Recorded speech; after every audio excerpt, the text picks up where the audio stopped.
Great to see y'all smiling faces today.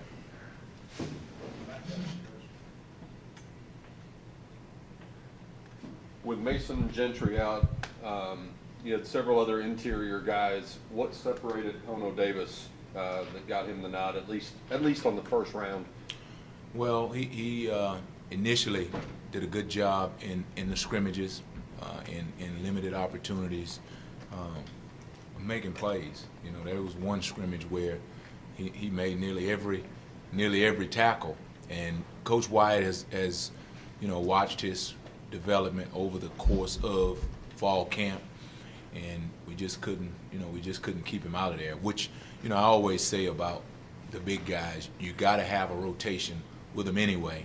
So the situation with Mason, him being out here early on, it just kind of opened the door for Pono, and we don't feel that as we've watched Pono that there'll be a big drop off. So we're excited about the day when Mason comes back and we're able to have both of those guys available to play. What have you seen from Marty and Nixon since he's transferred here? Well, the first thing is when you have a transfer come in, you got to kind of take them with a grain of salt, because a lot of times they have baggage and they have things that they bring that you just hadn't discovered yet, because in a lot of cases there's a reason that guy's leaving. And so we share that with transfers when they come in, that they kind of have to prove themselves. One of the things about our program is that we have a great culture, and the guys, when a transfer or when a young guy or recruit comes in, they're monitored heavily, not just by the coaches but by the players. And all the reports came back with Demario as far as who he was as a person, how he operated away from this building, how he operated with our players in the locker room. It always came back positively. So then once we saw what he was able to do as a football player, then that even gave us more excitement, because like Coach said earlier, the guy can run. He's played football on a different level than this one, and he has performed well. So we're excited about what he brings off the field in terms of his leadership, in terms of who he is as a young man. But then we're excited about what he brings as a football player. When you talk about our defensive line, and the first two questions were about that group, I'm excited as a coordinator of the defense, because of the fact that we have some guys on the defensive line who we can count on now to be able to play, to be able to stop the run, to be able to pressure the quarterback without having to blitz, without having to bring extra people and put more pressure on the secondary. So those two guys, along with a host of others, the Demrick Garys and the Delonte Scotts and the Michael Badajos, those guys give us the opportunity to be able to play defense centered around the play of the front rather than around the pressure and the blitzing and being a magical defensive coordinator, which I'm not. I can do a magic trick here or there, but not on the football field. Mixon is one of the guys that Coach Morris has mentioned a few times during camp as someone who's come in, made a bunch of plays, and your description of him in terms of his character off the field and his ability to run a lot on the field sounds a lot like Justin Lawler. How are they different? Well, I think Justin is, and he would definitely disagree with me, but he's not an electrifying player. He's a solid, consistent, you know exactly what you get from him. He's not going to light the world on fire with his ability to be able to run. You know what I mean? You're not going to see him pass defensive backs chasing the ball down. That's not who he is. He's going to be in the right place at the right time. But we have film clips of Demario running down, being right in there with defensive backs chasing down runners. So he is a more dynamic player, Demario, and he's had a a mode of consistency about him. But like I said, when you turn on the film, you see him flash athletic ability time and time again, and that's kind of where they're different. You mentioned Denver Gary earlier.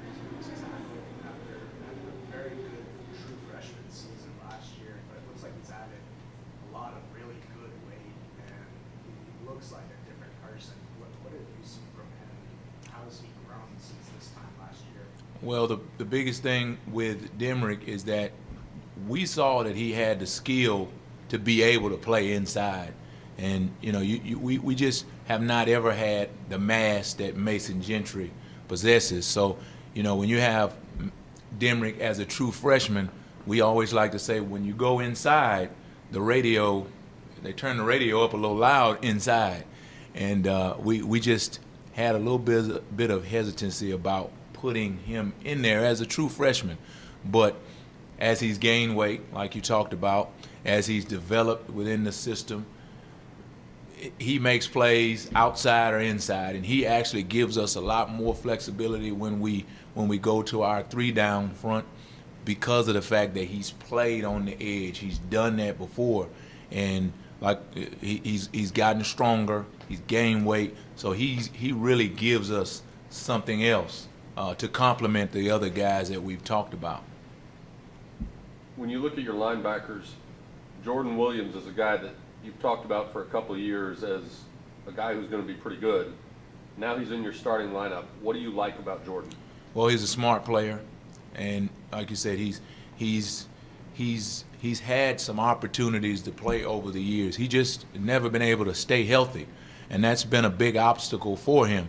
So now we've seen in the spring, we saw flashes of a healthy Jordan Williams, and it's exciting to be able to have a smart guy out there who can get you lined up, who can do different things as a linebacker, and you're able to see him in a healthy state.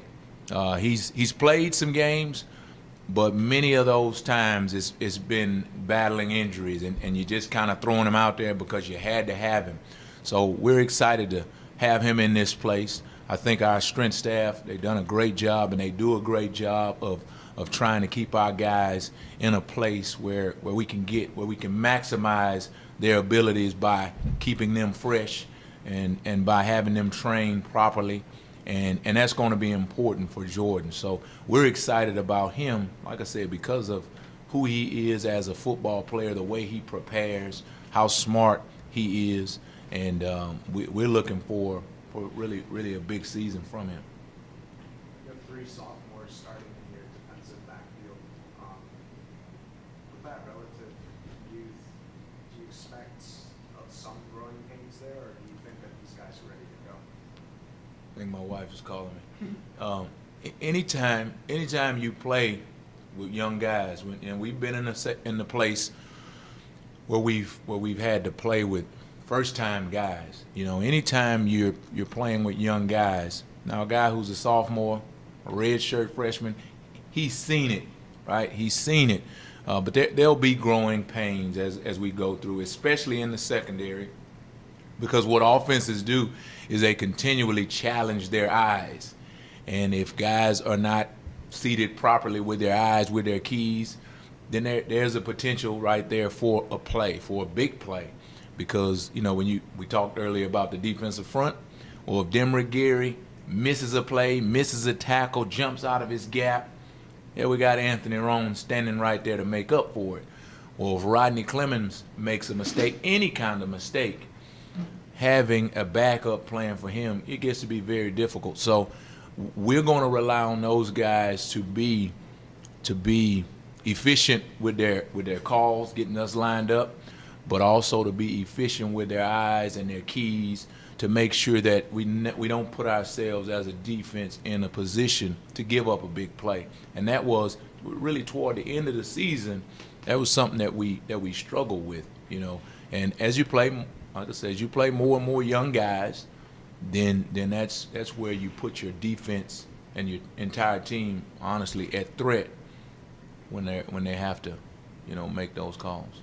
When you got here a couple of years ago, you pretty quickly identified Anthony Roan as one of the guys who could make a lot of the calls for your defense. Now he's been doing it for a couple of years, and he's going into his senior year. How is he different now than the Anthony Roan you got in 15? Well, he, along with some of those other, we talking right now about Mason Gentry. But when we got here, this was Mason Gentry's first opportunity to play, you know, and same with the Anthony Roans of the world and the Jordan Wyatts of the world. So as I think Coach just said it a minute ago, anytime you have the experience of being able to do something, you know, time and time again, we are in a place, if we don't, as coaches, if I don't get in their way, we're in a place where we can experience the fruit of Anthony Roan's experience, Anthony Roan's opportunity to mess it up time and time again.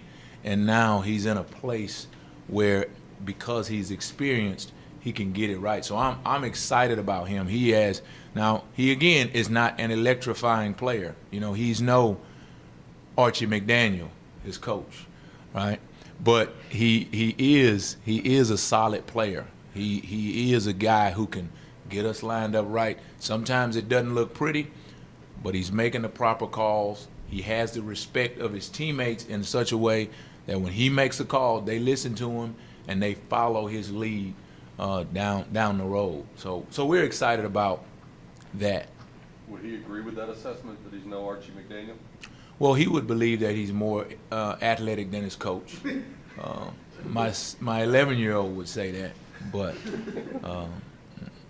Coach Mack, of course, wouldn't. Anything else for Coach?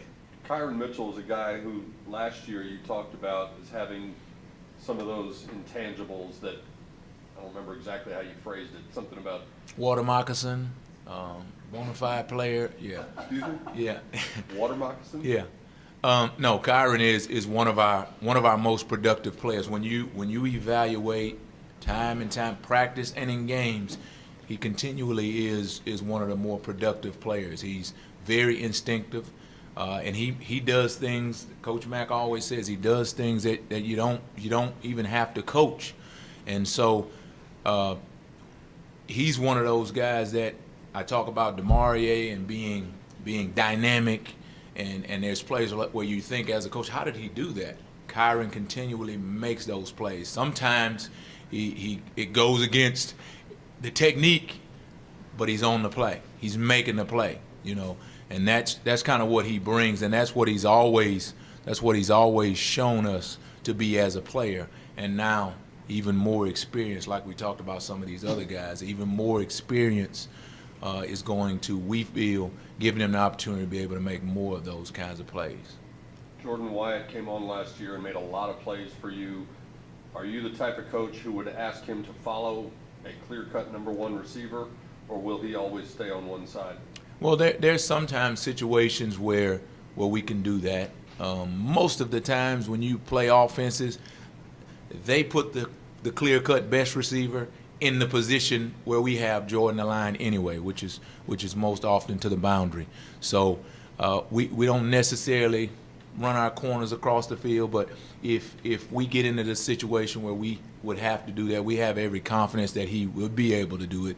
But we try to, with the tempo teams, we face one in practice every day. It's very difficult to have a guy do that. Nextly, the offense is always, is that a word, nextly? Okay, let's put it in the dictionary. We always find that offenses hide the Cortland Suttons, right? They'll put him in different positions, so it ends up being difficult to be able to track your corner on the best receiver. But like I said, most of the times the offense finds Jordan with their best receiver. Okay. Thanks a lot, guys. Thank you, guys. Thank you.